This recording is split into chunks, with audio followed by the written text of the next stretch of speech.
Tu sais, c'est dur de se dire que ta voix là, tout ce que tu dis, va être. Là, est en train de rentrer dans un objet genre matériel. Ouais. Et qu'ensuite, bah, elle va être figée là, comme ça, comme je le dis, tu vois. Et je me suis dit, je disais ça à mes colocs hier, en mode. Ça me fait chier parce que du coup, je suis pas hyper alignée en ce moment, machin. Et genre, je vais réécouter ça peut-être possiblement en 6 mois. Je vais être en mode. Bon, bah, j'étais. Là, je me sens par exemple beaucoup mieux qu'à ce moment-là, machin. Et on me disait, bah, en même temps, juste, t'accepteras que c'est la vie et il y a des moods. Et on sait très bien que c'est juste ça, c'est des hauts et des bas la vie. Et que c'est bien aussi d'accepter que. De voir ce que tu vas pouvoir sortir dans ce mood-là. Bienvenue à toutes et tous dans le 15e épisode du Bel Âge. Avant de commencer l'épisode, j'aimerais vous faire écouter quelque chose. Vas-y, dis-moi, j'ai 1 minute. 2, grand max. Ce matin, j'ai reçu un appel de la programmatrice du Paris Podcast Festival et figure-toi que le Bel Âge est en compétition. En gros, je suis sélectionnée dans la catégorie conversation. Non mais c'est ouf. Ouais, c'est trop bien. Putain mais c'est incroyable. C'est Donc fou. en plus de ton enregistrement la gaieté. Ouais, de ouf. Non mais meuf, mais c'est Mais- quoi ce bordel? C'est ouf, c'est incroyable, mais d'un côté c'est toi quoi. Tu me mérites tellement, c'est ouf loulou. T'as tellement bossé dessus, t'as tellement travaillé, avec toutes ces merdes qu'il y a eu cette année, tu vois. Ouais, de ouf. Mais... Le Bel Âge est sélectionné dans la catégorie Conversation au Paris Podcast Festival. C'est l'épisode de Théo qui est nommé et il concourt aussi pour le prix du public. Et la bonne nouvelle, c'est que vous pouvez voter pour votre podcast préféré. Alors si vous voulez soutenir mon travail, je vous mets le lien pour voter dans la description du podcast. Pour info, Le Bel Âge est le numéro 19. Et ça ne s'arrête pas là, puisque je serai dans les studios de la Gaieté Lyrique le samedi 22 octobre pour enregistrer un épisode avec 2 invités spéciales. Je suis très fière et je voulais vous dire merci parce que sans votre enthousiasme face au Bel Âge, je n'aurais pas été bien loin. Mais revenons à nos moutons. Aujourd'hui, je suis très heureuse d'accueillir Justine. On se connaît grâce à Instagram et surtout grâce à Camille de l'épisode 1 qui lui a dit d'écouter le Bel Âge. Beaucoup de connexions grâce à ce podcast. Justine est illustratrice et vous la connaissez peut-être sur Instagram. Elle y partage ses illustrations et tout ce qu'elle fait. Il y a une vraie poésie dans ses dessins et un vrai désir de parler de l'intime, de la vie et des sentiments. C'est sans doute ça qui me touche le plus. Quand on s'est rencontrés à Toulouse en avril dernier, il y a eu cette alchimie immédiate. Tout de suite, on a parlé de nos vies et des choses parfois très intimes. On s'est sentis en confiance toutes les deux. Dans cet épisode, elle m'a parlé de son parcours, de son métier d'illustratrice indépendante qui l'a fait vivre aujourd'hui, de déconstruction, du rôle primordial de l'entourage et de ses questionnements sur le genre. C'est un épisode que j'aime beaucoup. Trêve de bavardage, bonne écoute. Je sais que je voulais faire Sciences Po depuis ma première, en gros, parce que je voulais faire du journalisme. Parce que, comme je t'ai dit, j'adore les gens, j'aime récolter des informations et les redonner avec ma patte un peu. Et donc, première, je fais en même temps de ma terminale une prépa pour réussir Sciences Po. Du coup, j'ai un peu foiré mon bac, parce que je l'ai eu, tu vois, mais un peu ric-rac, parce qu'en même temps de faire mes cours du bac, je faisais une prépa, j'allais à Sciences Po Grenoble tout le temps, m'entraîner, machin, faire des oraux, des disserts. Et j'avais très bien réussi le truc blanc, enfin le concours blanc de Sciences Po. Et la veille de... Là, c'était pendant le bac. En gros, en même temps que le bac, je devais passer le vrai concours pour Sciences Po. Et je l'ai total foiré. Mais pas tant en plus. Parce que je l'ai foiré à 0,5, même pas. Genre... Enfin, un truc qui te fout le seum énorme. Et je me rappelle là, quand ma mère elle me l'avait dit, et j'ai été genre la tête contre la vitre. Et je me suis mise à pleurer. Du coup, j'ai foiré mon bac le lendemain et tout. Enfin, j'avais les yeux bouffis. Mes potes étaient en mode ça va le sang et tout. J'étais en mode bah non, pas du tout, je viens de rater. J'avais l'impression que j'avais raté, tu sais, un peu le truc de ta vie, genre quand tu sais pas ce que tu veux faire à 17-18 ans, t'es là en mode ok, j'ai possiblement raté un truc, une expérience, enfin je sais pas, un truc où il fallait que j'aille. Bon, au final, la vie est bien faite et enfin, moi je crois grave en ce que la vie veut m'apporter, tu vois. Donc au final, si je l'ai pas réussi, c'est que je vais faire autre chose. Et ma mère m'a chauffée, parce que ma mère est art thérapeute et céramiste. Donc depuis que je suis petite, je fais des ateliers créatifs, mais sans du tout que ça me vienne une seule fois à l'esprit en mode ce sera un taf ou ce sera vraiment pas, tu vois. Et du coup, ma mère me dit à 5 jours d'un rendu de concours pour la MANA, non, ça n'existe plus maintenant, mais c'était une mise à niveau en art appliqué d'1 an, à la Martinière d'Hydro de Lyon. Elle me dit viens, on tente le concours. Ma mère m'avait grave aidée pour faire la lettre, le CV, et on avait genre un exercice artistique à rendre aussi. Et donc je me dépêche à 5 jours du truc, une école qui me disait était très prisée, machin. Je le fais et je le réussis, tu vois. Du coup, je me dis, bah, trop cool, enfin. Mais c'était même pas tant, tu sais, c'est même pas tant, tu réussis un concours en mode, j'ai enfin eu ce que je voulais depuis tout le temps. C'est juste, bon, bah, ok, j'ai réussi ça, let's go, tentons quelque chose. Donc j'arrive à Lyon et là, révélation. Même si c'était cool, mon lycée, mon collège, il y a eu quand même tellement de galères, tellement de trucs où j'étais pas raccord avec moi-même, enfin. Et je le suis pas toujours encore, tu vois. Enfin, je pense que c'est une évolution dans la vie, en mode.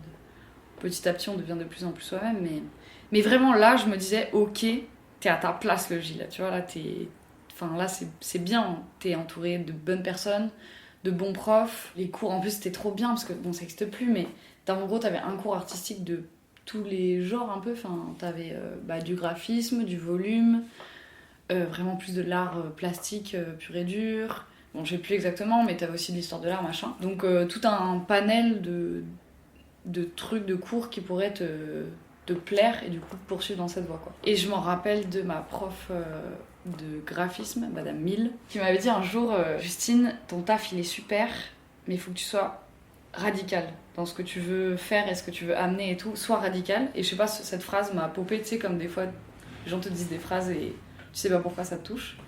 Et je me suis dit, ok, faut que je sois radicale, faut que je sois réelle dans en fait ce qui me plaît un peu, tu vois. Genre le graphisme me plaisait, l'ILU pas encore trop, mais je dessine depuis des années, du coup maintenant, depuis 7 ou 8 ans. Je m'étais pas vraiment rendu compte de ça. Il m'a dit, ok, là tu fonces dedans, il y a une petite brèche, là t'y vas, quoi.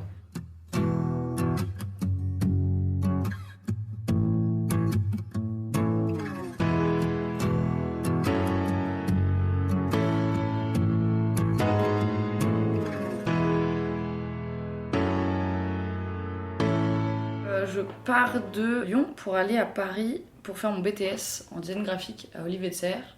J'aurais jamais dû aller là-bas, mais en soi, pareil, je crois en ces choses-là et je me dis que parce que je me suis fait un peu niquer la gueule là-bas, ça m'a permis de me retrouver après. Dans le sens où je suis arrivée, j'avais 19 ans, je connaissais personne à Paris, j'étais dans un petit appart, j'avais 1 heure de métro le matin, 1 heure de métro le soir, je me sentais pas accueillie. Puis c'était vraiment le truc... c'est en vrai stéréotype Paris, genre des personnes pas bienveillantes, qui ont déjà leur groupe de potes, qui ont pas envie de... Tu sais, t'es un peu une provinciale, balèque de toi quoi un peu. Et du coup pendant 1 an, c'était horrible pour moi. J'étais aussi harcelée par un prof, donc c'était vraiment... Puis j'avais pas conscience en fait que c'était de l'harcèlement, parce que... Enfin je te dis, j'ai mis... Moi je suis déconstruite. Je déconstruis tous les trucs qu'on nous dit que ça doit rester comme ça depuis seulement 4 ans, à dire, depuis que je suis arrivée à Toulouse. En gros, par exemple, je disais des trucs en classe devant tout le monde et il allait me tailler régulièrement en mode « mais ça sert à rien de dire ça, enfin pourquoi tu dis ça Justine ?» et tu sais, avec des rires autour de toi et t'es en mode « ok, je me sens pas très à l'aise là !» Donc vraiment une année compliquée qui a fait que j'ai pas... Enfin, moi, ma relation avec l'art, c'est une relation très intime, très personnelle. Et donc si je vais pas bien... du tout, je vais quasiment pas créer. Si je vais pas bien un peu, ça va me permettre justement de faire une ILU qui va m'aider à sortir, exorciser, tu vois, le mal de moi. Mais donc à cette époque, j'étais pas du tout poussée vers qui j'étais, tu vois. Et ensuite, la 2e année, j'ai commencé un peu à rencontrer d'autres personnes de l'école, de ma classe, et là j'ai commencé à me sentir mieux, parce qu'en fait, je pense comme la plupart des gens, mais si je suis pas bien entourée socialement, et toi qui dis que t'as trop de chance, t'es hyper bien entourée et tout, moi ça fait vraiment peu de temps que je suis hyper bien entourée et que je bénis genre toutes les personnes qui sont autour de moi, tu vois, tellement je me sens safe. Et donc dans les moments où je suis pas bien entourée socialement, bah, c'est très dur pour moi de bien vivre.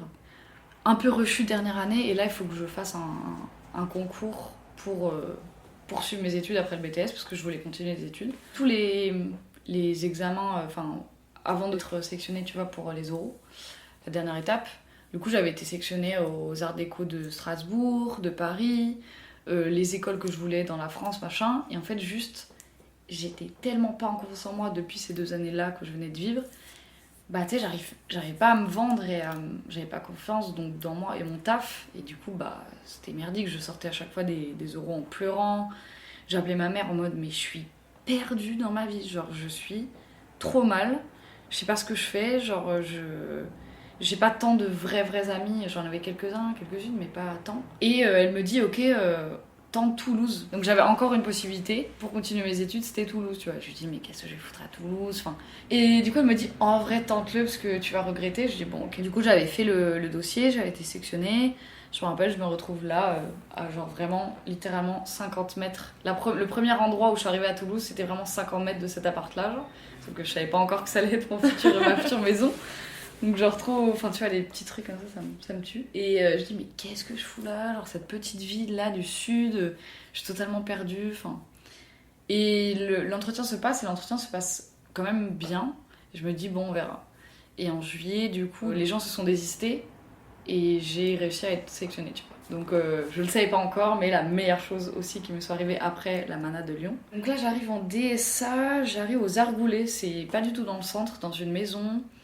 Avec des colocs qui ont 30 ans. Alors, j'ai aucun problème avec l'âge, mais là, pour le coup, c'était des personnes qui, tu vois, avaient l'impression de connaître tout, sur tout, déjà à 30 ans, et moi, je suis arrivée à 20 ans, et j'étais en mode... Donc, la coloc, c'est pas très bien passé, donc je me dis... Putain, genre, je sors d'un endroit où ça va pas trop, s'il vous plaît, aidez-moi la vie, là, tu vois, enfin... Et donc, en fait, au fur et à mesure, juste, l'école, déjà, c'était tellement différent de Paris. Il y avait 12 élèves, 4 profs qui sont tes sangs de la veine vraiment au bout d'une semaine, tu les appelles par leur prénom, c'est hyper bienveillant, tu vas boire parfois des coups avec eux, tu vois. Et du coup, je me sens vraiment accueillie et cette école, pour moi, c'est un mélange entre école et famille et amis parce que juste t'arrives avec qui tu es et le but de cette école, c'est juste de te porter vers qui tu es vraiment le plus possible, que ce soit dans ton taf ou ta personne, tu vois. Et il y a zéro jugement et genre... on en parle avec mes potes de DSA et même je pense les profs, ils m'ont vu, tu vois, arriver pas bien. Tu sais, c'est un truc, c'est tellement safe que t'es en mode, ça se voit que t'es au bout du rouleau, ça se voit que t'es pas bien, genre, mais juste on va t'aider à aller mieux, tu vois. Et juste ça, mais c'est gold, tu vois. Donc déjà, vu que là, ça y est, je me sentais bien, j'ai commencé à déployer mes ailes et j'ai rencontré des potes qui sont toujours dans ma vie, que j'aime, que j'adore. Et c'est des potes, tous, enfin surtout toutes les filles, lesbiennes ou bi. Et du coup, je sais pas, déjà je commence à capter qu'une autre sexualité, une autre orientation sexuelle va être vraiment possible pour moi à ce moment-là, tu vois. Et Toulouse, c'est ce qui m'a fait jaillir et ma vraie personnalité, et ce que je voulais vraiment dans ma vie, et au final, la pratique qui me fait vivre aujourd'hui et qui me fait tant du bien en fait. Enfin, j'en ai juste peux plus vivre sans le dessin. Enfin, si un jour ça devient plus mon taf, ce sera toujours là et c'est ancré en moi pour toujours.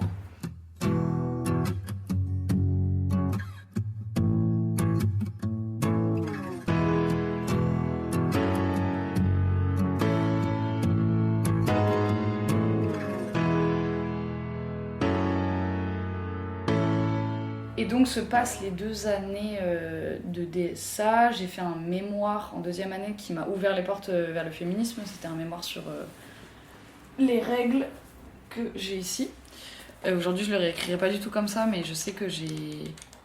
Juste, ouais, ça m'a fait lire en fait petit à petit des livres et des articles féministes et je suis en mode, putain, ça commence à me passionner ça. Je sens qu'il y a un truc qu'on m'a jamais montré que... Tu vois, que ça pouvait être intéressant. Enfin, le mot déjà féministe, je trouvais que c'était un gros mot avant, tu vois, maintenant je le dis le plus possible, tu vois, féminisme. Très important, entre les 2 années de DSA, j'ai fait un stage à Montréal, et donc je suis partie vivre 4 mois à Montréal, et ça c'était genre la meilleure chose de ma vie. J'ai l'impression que 4 mois c'était une vie à part entière de tout le reste de mes années en France, parce que, pareil, des gens trop ouverts, trop sympas, grave en avance sur la France, donc c'est con, mais c'est genre la première fois où je voyais que des filles avec des poils de partout, et que c'était totalement chill, quoi. Et en France, c'était sûrement déjà le cas, of course, tu vois, mais c'était pas dans les gens que je côtoyais proches. Puis je voyais qu'il y avait des filles qui me draguaient, donc il y avait encore ça. Grave déconstruit, enfin, j'ai eu des potes super là-bas qui m'ont tellement dézingué, mais parce qu'ils avaient raison de me dézinguer, mais tu sais, je croyais encore que le racisme anti-blanc existait, genre... je connaissais pas de personnes TDS dans la vie de tous les jours. Enfin, en fait, là maintenant, aujourd'hui, j'ai des potes TDS, c'est devenu... totalement normal et trop chouette d'ouvrir toutes les portes, tu vois, cadenassées qu'on m'avait tellement mis en face des yeux, du cœur et du corps, tu vois, toutes ces années. Et puis voilà, tout ce temps, genre même DSA, je continue à dessiner, je continue à upgrader un peu mon trait, machin, mes couleurs, mais sans... Pareil, il n'y avait pas du tout d'idée que ça devienne un taf, qui serait plus que voilà une passion, quoi. Donc je finis mon DSA, qui se passe trop bien. Là aussi pendant ce DSA là, j'ai ma première copine et ma première relation amoureuse de toute la vie. Parce que j'ai eu du coup plein de relations avec des gars, mais j'ai jamais été amoureuse, j'ai jamais tant... Enfin le sexe c'était assez cool, mais voilà, je me suis jamais posé la question de pourquoi je suis pas tant déter, tu vois, avec ce type de relation. Après le DSA, il y a eu, bien sûr, le confinement. Point essentiel de l'histoire, c'est-à-dire que c'est là où j'ai commencé à me dire, il y a quelque chose, enfin... En fait, c'est même pas tant, je me suis dit qu'il y a quelque chose, c'est venu de façon fluide. J'ai même pas tant décidé, ok, là, tout de suite, ça devient mon taf. Et du coup, pendant 2 mois, j'étais dans la campagne chez mes parents. Et du coup, vraiment un lieu grand, dans la nature, au soleil, avec ma meilleure amie de l'époque et du coup ma copine de l'époque. Et on se retrouve 2 mois à vivre, on avait un peu notre cuisine, notre espace de création. Et on faisait ça genre juste jour et nuit. Et le temps s'était évidemment arrêté, comme pour tout le monde, mais il n'y avait plus de trucs à faire, de trucs à rendre. Il y avait juste à vivre vraiment l'instant T. Et je l'ai jamais autant ressenti dans ma vie que ça. Le temps, ouais, vraiment, l'heure n'existait plus, c'était juste, on vivait avec le soleil, enfin, ça fait un peu utopie, mais en vrai, c'était vraiment ce moment incroyable. Et donc, on créait tout le temps, et un jour, vers la fin du confinement, je me suis dit, putain, je commence à publier mes dessins et tout, enfin, je vais essayer de les vendre pour voir. Parce que j'avais besoin un peu d'argent, et je me dis, bah, c'est cool et tout. J'avais mis un post, je me rappelle, un de mes premiers posts où je commençais un peu à parler vraiment aux gens sur Insta. En mode tout timide, je viens de faire cette série, je l'aime bien, est-ce que ça peut intéresser des gens pour les acheter quoi. Et ça a hyper bien marché. Bon, c'est des originaux hyper grands que j'ai vendus genre 20 balles, tu vois, donc aujourd'hui je suis en mode name. Mais bon, en temps normal, au début t'as pas confiance en ton taf et tu sais pas que ça peut valoir de l'argent dans ce monde d'argent où t'es obligé d'en gagner un peu quoi pour survivre. Mon cerveau il bouillonne là, j'ai chaud, je suis en mode ébullition. Trop intéressant ton truc du confinement où ça a un peu été en mode... ça a été fluide et tout, parce qu'il m'est arrivé exactement la même chose. Ok, bah j'ai l'impression qu'on est beaucoup à... Mais parce qu'en fait, on s'est rendu compte aussi que... on avait qu'une vie déjà, je pense. Enfin moi en tout cas, mon truc ça a été si on fait pas les choses par nous-mêmes, bah ça n'arrivera jamais. Donc autant les faire. Comme tu dis, c'est vraiment genre... Enfin, pour moi, il y a un avant et un après avec ce confinement-là, où ça m'a permis de réellement voir, en fait, déconstruire aussi d'autres trucs que j'avais encore pas déconstruits, c'est-à-dire le rapport au temps. Le rapport au temps qui est très capitaliste en vrai, en mode il faut être rentable, il faut être productive. Tout ça dézingué, c'était tellement chouette. Et j'ai fait une première série là de dessins, que je me suis dit, ok, go essayer de les vendre, et donc ça a très bien marché. Donc je suis en mode ok, intéressant. Bon, en soi, je me suis toujours pas dit que... Enfin, juste, c'était ce moment-là, et c'était marrant de faire ça, et c'était cool. Mais je sentais qu'il y avait un truc que je kiffais, tu vois, de créer, de sortir quelque chose de moi. C'était assez incroyable pour moi que des personnes puissent mettre de l'argent, tu vois, sur une création qui t'est très chère. Enfin, je sais qu'il y a des artistes qui fonctionnent pas comme ça, mais moi, comme je te disais tout à l'heure... quand je crée, c'est vraiment avec toute ma personne et mon âme, quoi. Genre vraiment, mon dessin, il est imprégné de ce que je suis en train de vivre à ce moment-là. Et donc, c'est pas rien, tu vois, c'est quelque chose d'important pour moi, chaque dessin, en vrai. Parce que du coup, là, j'avais plus d'école, je voulais pas réenquiller sur d'autres trucs, j'avais mon master, en gros, en graphisme. Parce que du coup, à la base, je suis graphiste et je me suis un peu autoproclamée au fur et à mesure illustratrice. Et en août, je travaille pendant 1 mois en tant que graphiste au Tour de France de vélo. Et c'était très bien payé, c'était hyper dense, mais ça m'a permis de mettre un peu de sous de côté dès la sortie en fait des études. Et pendant l'été, j'avais fait une demande de service civique. Je voulais rester à Toulouse dans cet appart-là pour avoir un peu d'argent de côté. Et donc service civique que j'ai réussi, donc que j'ai commencé en octobre 2019, si je ne me trompe pas non plus. Et là, pendant 8 mois, j'ai fait des ateliers avec des jeunes dans un collège, en binôme, avec une personne que j'adore, Paloma, avec qui ça a hyper bien matché. On a eu des formations mais géniales sur plein de trucs. C'était vraiment un service civique super cool. Et donc j'animais des ateliers on animait sur le genre, la sexualité, l'art. On a fait une grande fresque aussi avec les jeunes. Et donc j'ai commencé à me sentir un peu une âme de haute entrepreneuse justement. Enfin juste, j'avais un projet que je développais chez moi avec Paloma. On avait un rendez-vous avec la CPE. J'étais très carrée, j'aime beaucoup être bien organisée. Et du coup, là, j'ai commencé à capter que j'aimais trop gérer un projet, moi ou en binôme. Et ça marchait vraiment bien. Et on me faisait confiance et tout. Et il y a un truc, ça répondait vrai, quoi. Donc je me suis dit ok, trop bien. Et en fait, milieu du service civique, j'étais vraiment en PLS de nouveau, ça fait un peu des hauts et des bas avec ma rupture. Et je me suis dit ok, je vais écrire une petite BD là parce que je me sens pas bien. Ça se passait pas bien à l'époque avec la coloc, donc j'étais tout le temps dans cette chambre. Et vraiment, ouais, seule dans ma grotte un peu. Parce que tous mes potes en plus du master s'étaient barrés de Toulouse. J'avais vite fait les potes du service civique, mais bon, voilà, je venais de rencontrer ces personnes. Enfin, j'étais de nouveau pas très bien entourée. Du coup, avec tout ce que j'ai vécu avant, maintenant je me sens bien avec moi-même. Et du coup, je me dis, bah ok, aide-toi avec ce que tu peux. Là, t'as quoi? Des feuilles, un crayon, let's go. Inventer un personnage avec qui discuter.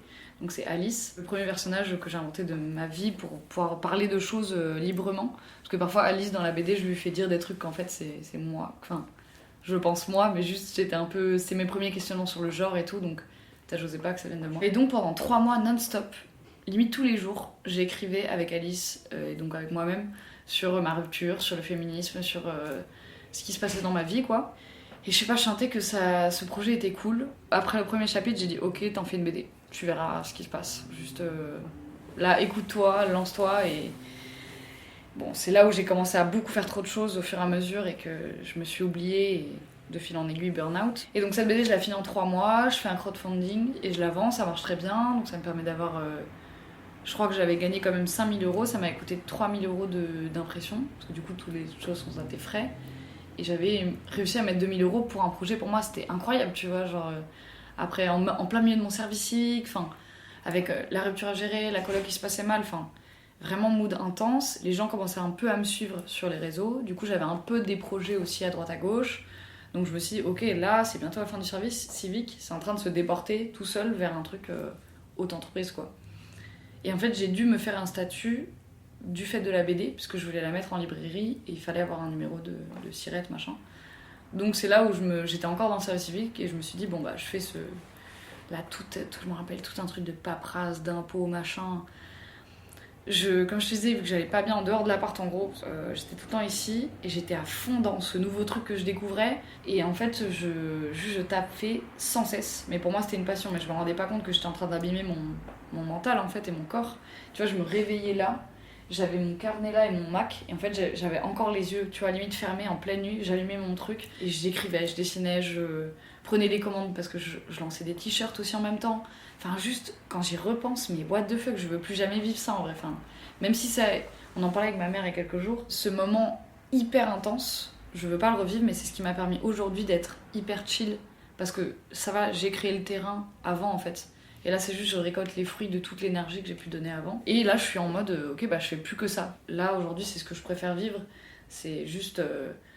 être ma propre patronne et décider exactement à quelle heure je me lève, j'ai cette chance là tu vois de décider quel projet je veux faire avec qui. Aussi en même temps de toute cette phase de burn-out dont je te parlais, j'ai des gens qui sont arrivés dans mes DM en mode est-ce que je vois que tu fais de l'argentique, est-ce que tu peux me prendre nue en photo, parce que bref je l'explique rapidement mais parce que voilà il faut que je me réapproprie mon corps et tout et bien sûr je te paye et c'était des projets bien payés avec des gens.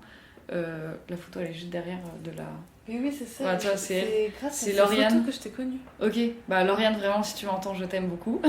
Et c'est devenu une amie, et genre, on a envie de même partir en road trip un jour ensemble. Enfin, et juste, je me rappelle, elle est venue ici dans cette chambre, et on s'est juste... Enfin, elle chantait en même temps que je la prenais en photo nue et tout, et c'était juste un moment...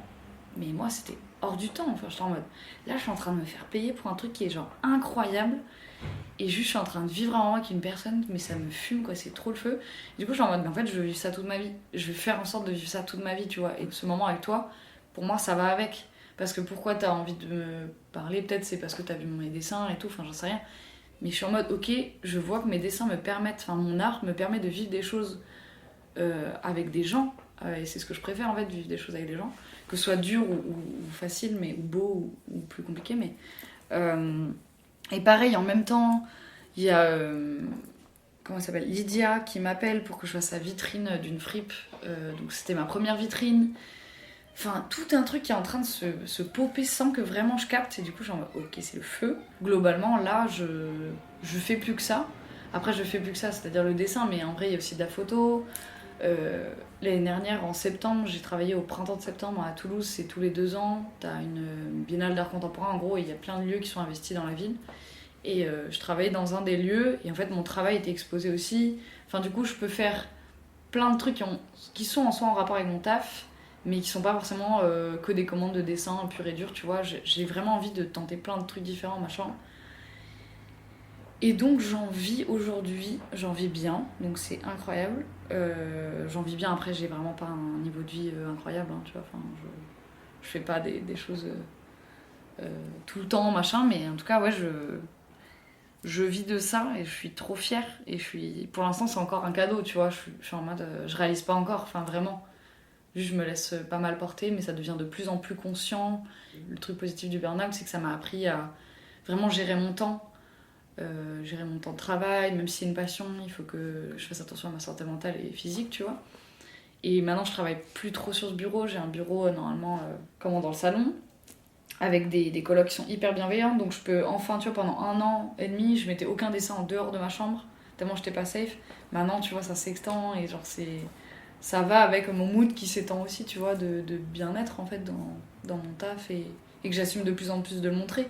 Parce que oui, du coup, il y a eu l'expo aux abattoirs. Il y a eu Wellan aussi qui m'a repérée, en fait, pareil sur Insta, qui m'a permis de me faire ma première expo à Paris. C'était trop chouette aussi. Et après, je sais que j'adore organiser. Du coup, j'ai commencé à créer les marchés là, d'illustration. Donc le prochain qui arrive dans quelques jours. Et le premier que j'avais fait en décembre dernier. Et en fait, tout ça, honnêtement, c'est grâce à Insta quand même beaucoup. Parce que des gens avec qui je parlais, que j'ai rencontrés dans la vraie vie, avec qui ça a super fité, par exemple Léane de Mécréante, on s'est rencontrés au hasard, en fait c'est devenu une amie, et qui va venir là au prochain marché. Et de fil en aiguille, bah, ouais, ça te permet de rencontrer des gens. Enfin, moi, Instagram, ça m'a permis de m'éduquer, même s'il y a bien sûr des côtés très néfastes aux réseaux sociaux, mais de m'éduquer et de rencontrer des gens en fait, qui m'ont fait énormément du bien. Enfin, qui sortaient de tout ce que j'avais pu connaître avant, tu vois, des personnes trans, des personnes non-binaires, des personnes lesbiennes, mais même sans parler de ça, juste des personnes qui étaient raccord avec moi, quoi. Voilà, on va dans les hyper détails, mais en fait, il y aurait 1000 trucs à dire là. Bah oui. Mais là, là... c'est difficile de résumer des années en quelques Ouais, minutes. genre là, j'ai l'impression que j'ai rien dit en vrai, mais... Enfin non, c'est faux, j'ai dit énormément de trucs, mais... T'as raison, je sais plus ce que j'ai dit, quoi. Bah oui, t'as vu. Ok. Mais ouais, bon, en gros, ouais, voilà. Il y a un texte de Justine que j'aime beaucoup et qui, je trouve, la représente. Le son n'est pas forcément très bon, mais ce sont sa voix et ses mots. Et je trouvais ça important de vous le partager. Comme j'aurais aimé savoir qu'à 10 ans, je n'embrassais pas mes copines de classe pour jouer à papa et maman. Lol. Comme j'aurais aimé ne pas avoir ce souvenir de torture, de première épilation. Comme j'aurais aimé grandir sans injonction sur mon genre, ma sexualité. Mais ça n'a pas été le cas. Alors, c'est comme si je grandissais pour la 2e fois. Je réapprends, petit à petit, et je ne suis pas pressée.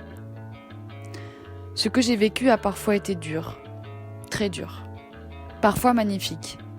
Et dans tous les cas, cela s'est passé. Alors je l'accepte, du mieux que je peux.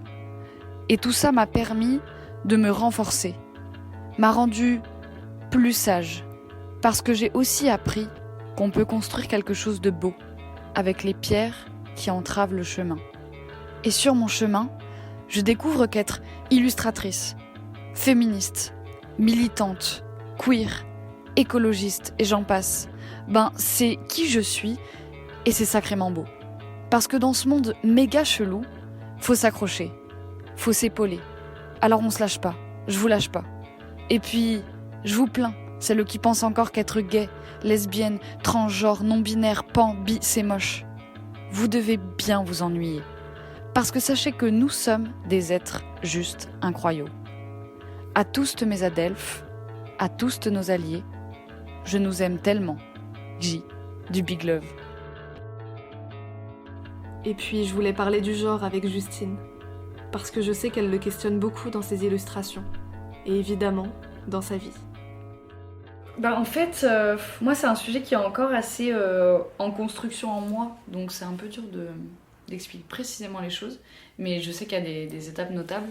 Honnêtement, il y a 2 ans, mes 23 ans, je me suis jamais posé de questions sur mon genre, parce que je savais pas du tout que ça existait. Pour le coup, déjà que je savais pas que ça existait d'être lesbienne, je peux pas me douter qu'on pouvait être genre pas forcément... Là, pour moi, c'est même pas être à l'aise avec dans son propre corps, mais dans l'expression de genre, dans aussi pourquoi moi, à l'école, quand je crie, ou je prends grave de place, ou je rigole fort, on m'engueule, et pas les gars, ou tu vois, genre... je sais que plein d'actions dans ma vie, si j'avais été un gars, genre, on m'aurait limite adulé, tu sais. Et vu que j'étais une meuf, ben, on m'a ridiculisée, tu vois. Et donc, pas trop de questionnement du tout, juste, je voyais que on me rentrait souvent dedans, tu vois. Genre, parce que visiblement, j'avais pas les codes d'une fille, quoi. Ce que devait être une personne assignée fille, quoi. Par contre, j'adorais la féminité, et ça, c'est toujours le cas. J'adore mettre des trucs grave proches du corps, le maquillage, les bijoux, genre le bling bling, les princesses, tu vois, ça, j'ai toujours trop aimé. Donc voilà, mon adolescence, mon enfance, y a pas trop de... En fait, j'ai compris après tout ce que j'avais vécu, tu vois. J'ai l'impression que jusqu'à mes 20 ans, je me suis juste fait baldinguer entre plein de trucs sans pouvoir comprendre, entre les interactions des gens. Mais pourquoi les gens sont agressifs avec moi? Pourquoi ils veulent pas que je sois... Pourquoi ils veulent pas me laisser être qui je suis? Je comprends pas pourquoi je les dérange là, tu vois. Genre, c'était tellement frustrant, enfin... Après, c'est, je pense, pour ça que j'ai fait ma plus grosse dépression, qui était en seconde, qui était inexplicable. Genre, ma dépression en BTS, elle était explicable, et mon burn-out est totalement explicable. La première dépression que j'ai fait en seconde était la pire. J'ai vraiment vécu l'enfer pour moi, genre... Et du coup, quand t'es allé vraiment si bas, tout te paraît bien plus beau. Et je pense que du coup, grâce à ces périodes tellement dures, j'arrive à voir de la beauté dans rien, quoi. Enfin, une tasse de thé avec un bon thé, et si la tasse en plus c'est Lidl, genre j'ai vraiment kiffé mon moment, tu vois. Enfin, plein de petits trucs comme ça où juste... Bref, anyway. Donc la dépression, horrible. Ma mère elle m'a emmenée chez la psy et tout. Je vomissais tout le temps, je dormais plus, je suis descendue à alors 30 kilos, donc ça devenait hyper grave et tout, enfin voilà. Mais toujours inexplicable, donc moi avec le recul, je pense qu'il y a aussi un truc de... Bah, qu'on me laissait pas être vraiment moi, quoi. Et que j'étais dans des cages, un peu. Et donc, comme je t'ai expliqué aussi avant, les déconstructions ont commencé vraiment à Toulouse et à Montréal, où j'ai vu que d'autres choses existaient. Et en fait, je pense que ça te parle intimement quand tu vois que ça existe, et tu sais, ça te fait pas juste, bah ouais, normal, enfin, faut qu'on soit ouverte et tout, enfin, que tout le monde puisse exister dans ce monde. Moi, ça m'a pas fait ça m'a fait évidemment ça, et ça m'a aussi fait un truc de, putain, mais je kiffe là, je sens que c'est en moi, je sens que ça me parle, mais tellement, tu vois. Et le premier déclic par rapport à mon genre, c'était, bon, malgré que le fait que l'acteur soit en personne cis, du coup c'est problématique, mais Laurence Anyway de Xavier Dolan, en fait je l'ai regardé là, un soir et tout, et je faisais que de pleurer, mais tout le temps. Mais tu sais, pas juste pleurer parce que la scène elle est triste. Pareil, intimement, je comprenais le personnage, genre j'étais en mode putain et tout. Et je me rappelle que j'avais éteint l'ordi, et genre là je suis allée regarder des coupes sur internet en mode à la garçon. Enfin, en soi on dit à la garçon, mais genre juste court, tu vois. Et je m'étais regardée nue dans le miroir et tout, et tu sais, j'avais fait ça avec mes seins en mode comme pour les cacher, tu vois, et pour que, comme si j'avais un torse plat. Et j'étais là, mais what the fuck, genre, il m'arrive quoi là? Enfin, ça me faisait trop peur en fait, parce que c'est dur de sortir de ce monde qui te veut hétéro, cis et tout, et que si t'en sors, tu sais que tu vas être jugé, enfin, ça peut être dur quoi, très dur même. Et là, s'ensuit toute une période où mon expression de genre c'était affreux parce que je passais des fois des heures à pas oser sortir de la chambre parce que je savais pas du tout comment me montrer extérieurement, en mode ok, là je mets une chemise, je mets un truc un peu large, ok, non vas-y, tente une robe hyper moulante et tout, et j'oscillais tout le temps entre les deux. Après j'ai regardé Petite Fille, le documentaire sur Arte, et genre pareil, grosse larme à balles, genre ça ne s'arrêtait plus, j'étais en mode bon, j'ai vraiment un truc avec le genre. Aujourd'hui, il y a parfois des jours où je dis ouais, je suis non-binaire, ou je me reconnais dans aucun des deux genres. Parfois, je me reconnais dans les deux. Parfois, je me sens hyper femme. Et moi, je sais que j'aime bien être un peu... je me sens rassurée dans une case, en fait, quand même. Au final, je suis sortie de cases pour rentrer dans d'autres, mais bon, c'est comme ça que j'aime bien fonctionner. Et du coup, sur le genre, j'arrive pas à... J'ai pas trouvé ma case encore, et peut-être que je la trouverai jamais. Je sais que je suis pas cis totalement. Je sais que... Après, on en discutait beaucoup aussi avec ma sœur. Et elle me disait, mais tu sais, tu peux aussi être une femme et parler fort, et être habillée large, et avoir tous les codes dits masculins, quoi. Et ça m'avait aussi parlé, parce que j'étais en mode, oui, j'avoue que j'ai parfois j'ai eu peur de me dire pas cis parce que juste j'avais les codes masculins et du coup j'étais forcément un mec en fait. Donc il y avait tout plein de trucs je bousillais tous ces codes là et genre j'essaie de comprendre et c'est toujours pas fluide, mais je me sens libre et je pense que ça c'est méga important. Je me sens autorisée à tenter des choses, je me sens validée par mes pairs en vrai, trop important, genre d'être entourée de personnes qui vivent ça et du coup qui m'aident en fait juste par leur existence, tu vois, que ce soit sur Insta ou dans la vraie vie. Pour préciser, si vous ne le savez pas, une personne cisgenre est une personne qui est en accord avec son sexe assigné à sa naissance et son genre actuel. Pour poursuivre, j'ai ensuite demandé à Justine comment elle allait aujourd'hui, comment elle se sentait. Je me sens hyper bien. Je me sens hyper bien.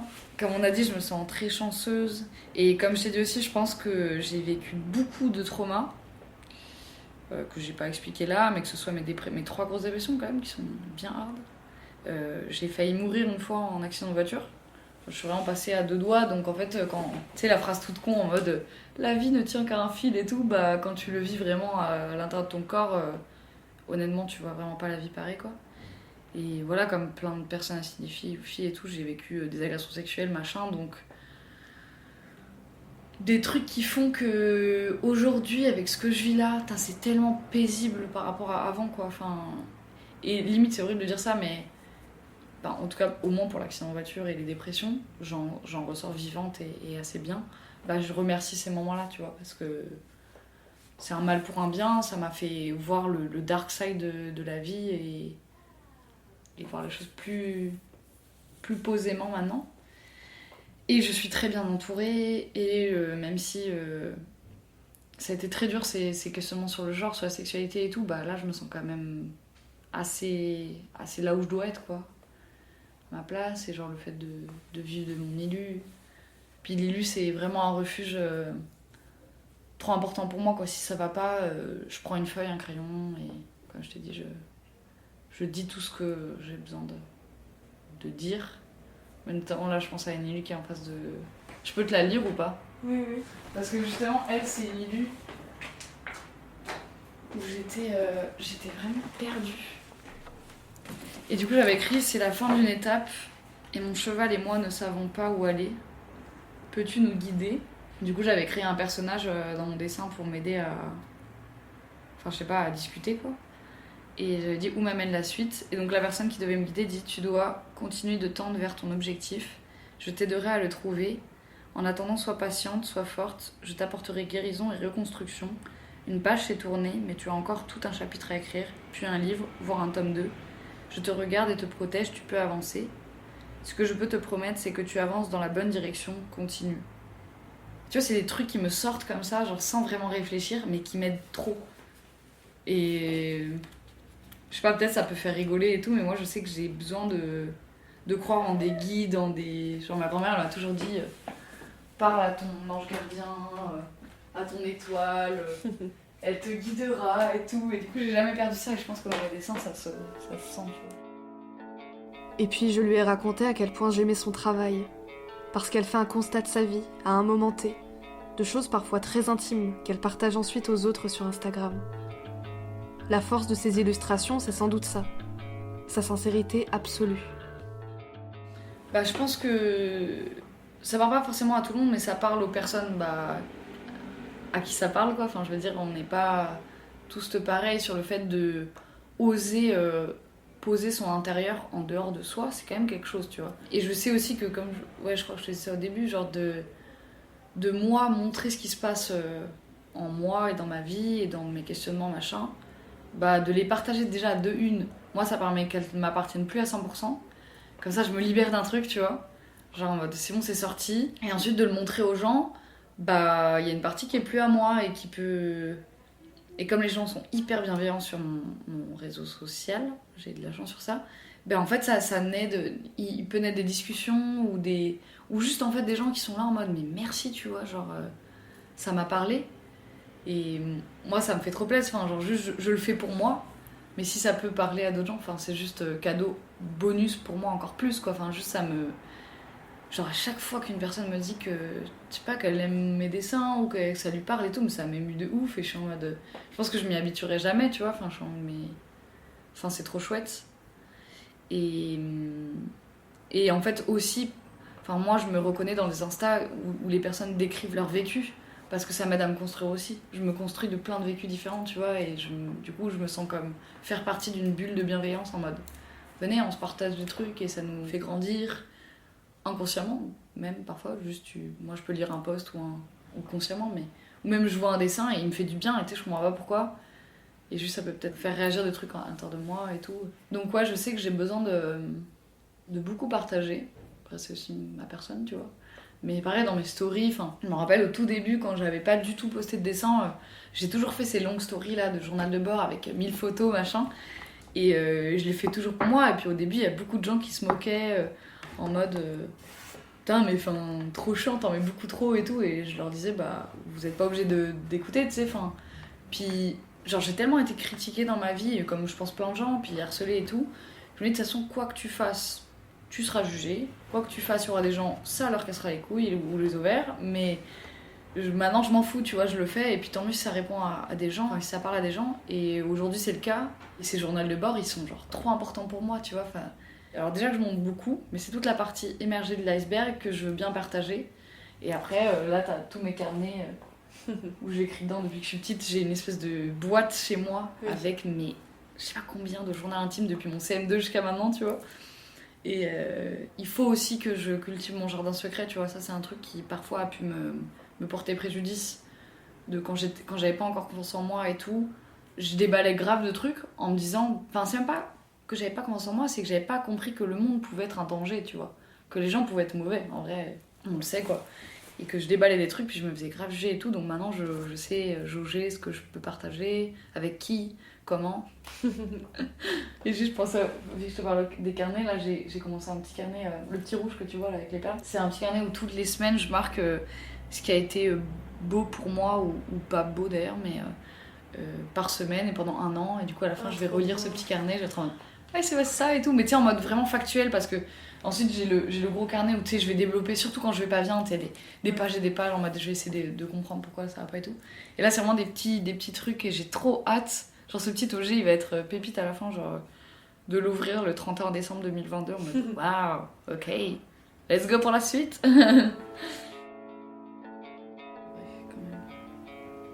Collecter un MacBook Pro de Justine.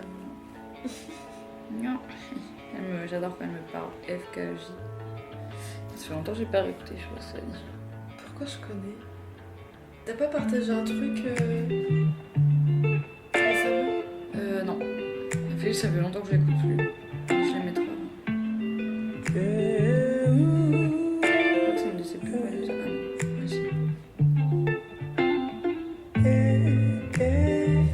ça te parle? Celle-là est trop bien aussi. Enfin bref, voilà. Moi, des fois, je dis oui, je connais, puis en fait, je connais pas du tout. Donc, FKJ, ça me dit un truc. Ouais, ça te dit dans le nom, quoi. Moi, mais pareil, le nom, quoi. Je pense pas que je dirais mes chansons. Tu veux que j'éteigne ou pas? Non, je... Enfin, pour la... Bah, Bon, t'as arrêté d'enregistrer, de toute façon. bah là, on va juste faire les recos, je pense. Ok. Juste regarder l'heure. Il est 17, faut que tu parles. Et c'est à quelle heure ton train? 18h22. Il Tu faut partes que... à moins quart, en vrai. Faut que je m'achète un sandwich. Il faut que tu partes à... Là, il est 16h53, donc on a le temps. Je pars à... C'est à 20 minutes, la gare? Ouais. Tant qu'il pleut pas trop. Ouais, il a pas plu aujourd'hui, je crois, finalement. Juste Bah, en des vrai, petits moi, je serais de toi, je pense à 35, 40. Mais parce que je suis hyper... Moi, j'aime bien être en avance. Ouais, moi, je suis personne, il faut que je sois vraiment très en avance de mon train, je flippe. Parce que là, je sais même pas si on est... Je pense qu'on est placé. C'est un train pour Paris. Et pour terminer chaque épisode, je pose 2 questions à mon invité. La première, c'est le film, la chanson, l'artiste, la peinture, etc. qui l'a aidé à se construire. On a toutes et tous une œuvre qui nous a marqués, aidés, accompagnés. Et ma seconde question, c'est la recommandation culturelle de mon invité. Ça peut être n'importe quoi, un projet, un spectacle de danse, une pièce, un livre, un film, etc. fait par un ou une jeune ou qui traite de la jeunesse. Bah, la reco, je l'ai pas du tout galéré à trouver, je l'avais déjà mis en Insta et en story, enfin en post Insta, je crois, en story. C'est Rafiki Le film Rafiki, mais que tu connais. Ouais. Mais du coup, j'ai plus le nom de la réalisatrice, j'aimerais bien la dire quand même. Comment elle s'appelle? Donc c'est Rafiki de Wanuri Kaui.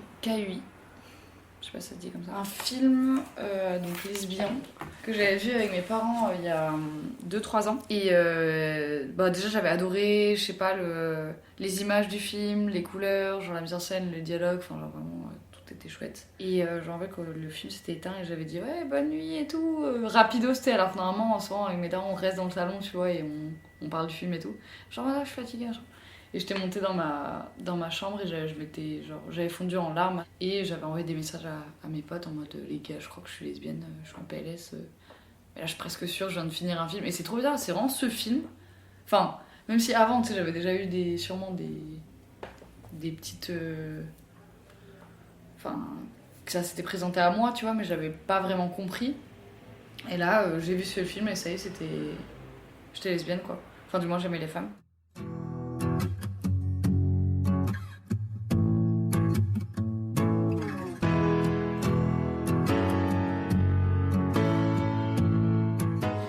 La première personne, je vais te dire Lise Esco, qui est mon amie, qui fait du dessin et de la photo, que j'avais invitée au premier marché d'ailleurs, et j'aime beaucoup son univers et j'aime beaucoup cette personne très douce, très chouette, et ça se ressent dans son taf aussi.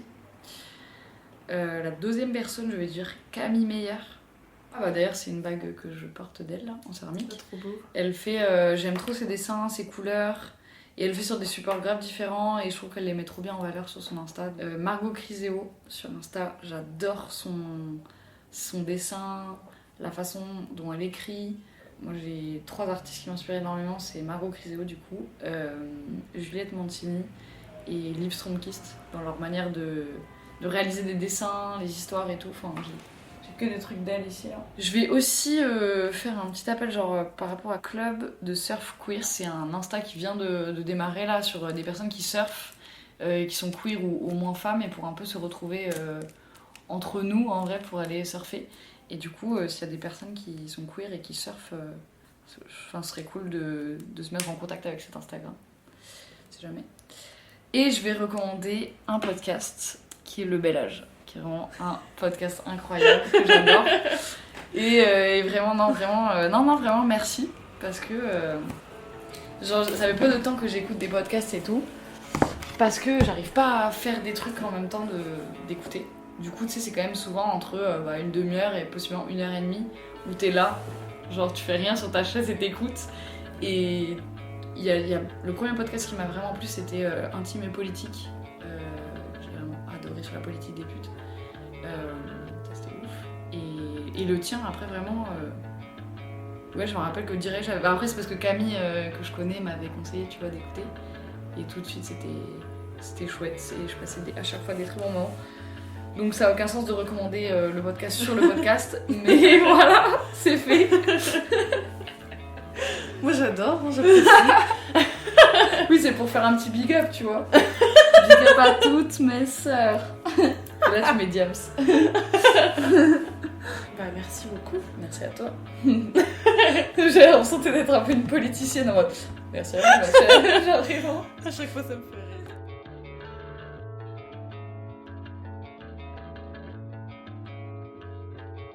Coucou chers vous qui venez d'écouter le podcast. C'est toujours un peu compliqué de réécouter sa voix et ce qu'on a pu dire à un moment T de notre vie. Et comme je dis au début du podcast, c'est un peu étrange de se dire que notre voix est figée sur des mots et des façons de le dire à un moment donné de notre vie, quand potentiellement nos moods ont évolué après coup. Cependant, je trouve que ce podcast est très chouette, vous m'en direz des nouvelles. Il y aurait plein de choses à dire, mais je vais juste rajouter un grand merci à tous celles qui me suivent déjà sur les réseaux et qui m'envoient tellement de soutien et tellement de love. Je vais continuer à vous en donner au maximum. Et également un grand bienvenue à potentiellement tous celles qui rejoindraient mon univers et mes illustrations après ce podcast. Je vous souhaite tout le meilleur, parce que le J, c'est pas trop bien faire autrement. Et à bientôt dans la vraie vie ou sur les réseaux. Merci Louise, merci la vie, à bientôt.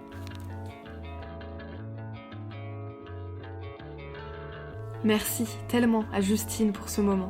Je vous invite vraiment à aller suivre son travail sur Instagram, Justine Thévenin. Je vous mets le lien dans la description du podcast. Justine tenait à apporter quelques précisions concernant cet enregistrement. Quand elle parle des TDS, ce sont les travailleuses du sexe. Et quand elle évoque le confinement, elle sait évidemment que c'est un privilège d'avoir vécu ce confinement de cette manière-là. Merci d'avoir écouté cet épisode. Si vous avez envie d'y réagir, de me dire ce que vous en avez pensé, n'hésitez pas à me contacter sur Instagram, lebelagepodcast, tout attaché, ou par mail, lebelagepodcast@gmail.com.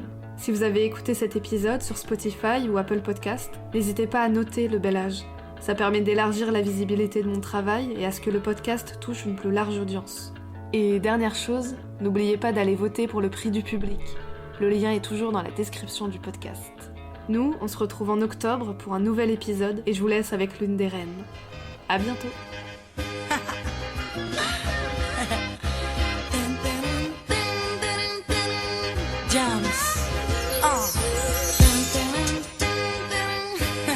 C'est pour toutes mes sœurs de France ou d'ailleurs, c'est pour vous ça.